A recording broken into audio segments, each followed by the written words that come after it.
सोचिए एक दिन आप अपने ऑफिस में काम कर रहे हैं, मोबाइल की घंटी बजती है, स्क्रीन पर अनजान नंबर चमकता है और कॉल उठाते ही आपकी जिंदगी का पूरा नक्शा ही बदल जाता है। ऐसे ही कुछ हुआ पुणे के रहने वाले रमेश नारंग, जो कि बदला हुआ नाम है, उनके साथ। मार्च का आखिरी हफ्ता चल रहा था, गर्मी धीरे धीरे बढ़ रही थी और 35 वर्षीय रमेश नारंग, जो एक मल्टीनेशनल आईटी फर्म में काम करते हैं, रोज की तरह उस दिन भी ऑफिस के काम में व्यस्त थे। तभी उनके मोबाइल पर एक अनजान नंबर से कॉल आया। रमेश ने सोचा कि शायद ये किसी क्लाइंट का कॉल होगा, इसलिए उन्होंने कॉल उठा लिया। लेकिन जैसे ही उन्होंने बात सुनी, उनके चेहरे की रंगत उड़ गई। कॉल एक प्राइवेट बैंक से थी और कॉल करने वाले अधिकारी ये पूछ रहा था कि उन्होंने अपने पर्सनल लोन की ईएमआई अब तक क्यों जमा नहीं की है। रमेश हैरान रह गया, क्योंकि उन्होंने किसी भी बैंक से कोई लोन नहीं लिया था। पहले तो उन्हें लगा कि ये शायद किसी साइबर ठग की चाल है और उन्होंने इसे नजरअंदाज कर दिया। लेकिन जब लगातार 2-3 दिन तक फिर से कॉल्स आने लगी, वो भी बैंक के सीनियर अधिकारियों की तरफ से, तो रमेश को एहसास हुआ कि मामला बेहद गंभीर है। उन्होंने तुरंत जांच पड़ताल शुरू की। कुछ ही दिनों में सच सामने आ गया। किसी ने उनके नाम और पहचान का इस्तेमाल करके 18 लाख रुपए का पर्सनल लोन पास करवा लिया था। रमेश की मुश्किलें बढ़ रही थी,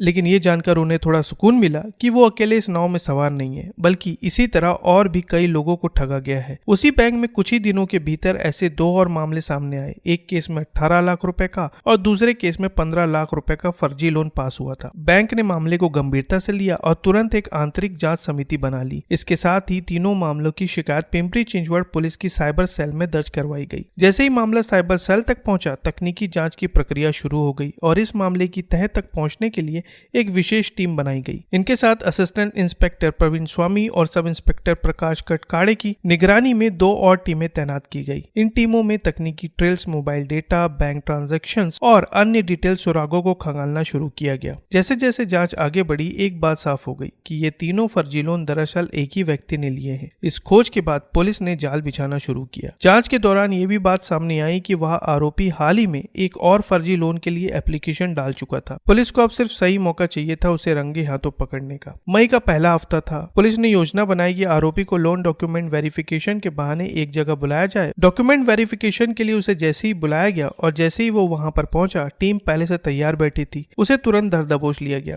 शुरुआती पूछताछ में वो घबराया, सवालों को टालता रहा, लेकिन अंत में उसने अपना जुर्म कबूल कर लिया। उसका नाम था युवराज भरत तिवाड़े, उम्र 45 साल, जो पुणे के पिंपल सौदागर इलाके का रहने वाला था और पहले एक लोन एजेंट के तौर पर काम कर चुका था। उसे लोन की प्रक्रिया, दस्तावेजों की जरूरत और वेरिफिकेशन की बारीकियां अच्छी तरह से पता थी और उसने इसी जानकारी का इस्तेमाल करके इस बड़े फर्जीवाड़े को अंजाम दिया था। पुलिस को शुरुआत में लगा कि युवराज ने सिर्फ 3 लोगों को ठगा है, लेकिन जैसे जैसे पूछताछ गहराई, चौंकाने वाली सच्चाई सामने आई। युवराज ने अब तक कुल 23 अलग अलग लोगों की आईडी चुराई थी। इन आईडी का इस्तेमाल करके वो या तो लोन के लिए अप्लाई कर चुका था या फिर एप्लीकेशन प्रोसेस में थी। पुलिस ने उसके पास से 20 से ज्यादा फर्जी दस्तावेज जब्त किए, जिनमें से आधार कार्ड, पैन कार्ड, बिजली बिल, सैलरी स्लिप जैसी जानकारियां शामिल थी। अब सवाल यह था कि युवराज को इतने सारे लोगों की आईडी कहां से मिली, तो उसका जवाब बेहद चौंकाने वाला था। युवराज अक्सर ऐसे इंटरनेट कैफे में जाता जहां लोग अपनी आईडी स्कैन करके या प्रिंट करने के लिए अपलोड करते थे। कई बार लोग फाइल डाउनलोड करते, लेकिन उन्हें बाद में डिलीट करना भूल जाते और यही चूक युवराज के लिए सोने की खान बन गई। वह इन फाइलों को कॉपी कर लेता, फिर उन पर फोटोशॉप जैसी तकनीकों से फेरबदल करता और फर्जी डॉक्यूमेंट्स तैयार कर लेता। जो पैसे वो पर्सनल लोन के जरिए हासिल करता था, उन्हें वो अपने शौक पूरा करने के लिए उड़ा देता। महंगे गैजेट्स, घूमने फिरने में खर्च, लग्जरी सामान, हर चीजों पर पैसे बहाए जाते। उसे यकीन था कि वो कभी पकड़ा नहीं जाएगा, लेकिन उसका आत्मविश्वास ही उसकी पतन की वजह बना।